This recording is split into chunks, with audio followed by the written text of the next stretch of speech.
ভুতুড়ে ভোটার খুঁজতে মানিকচকে বুথে বুথে নামলেন মালদা জেলা যুব তৃণমূল কংগ্রেসের সভাপতি বিশ্বজিৎ মণ্ডল। ভুয়ো ভোটার খুঁজতে গিয়ে বিজেপির বিরুদ্ধে চক্রান্তের অভিযোগ তোলেন তিনি।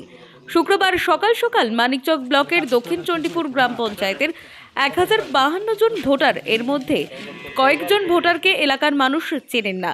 এই ভোটারদের তালিকা দলীয়ভাবে ঊর্ধ্বতন কর্তৃপক্ষের কাছে তুলে দেওয়া হবে বলে জানিয়েছেন তিনি।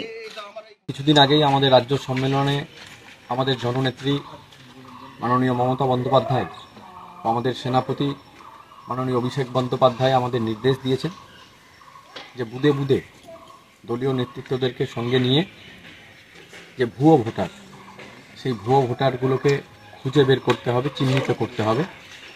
সেই কাজটাই আজকে আমাদের মানিকচক বিধানসভায় দক্ষিণ চণ্ডীপুর অঞ্চলে পশ্চিম নারায়ণপুর কার্তিকটোলায় আমরা আমাদের দলীয় নেতৃত্বদেরকে সঙ্গে নিয়ে সেই সমস্ত ভুয়ো ভোটারগুলোকে আমরা খুঁজে বের করার আজকে আমাদের সকাল থেকেই সেই কর্মসূচি চলছে।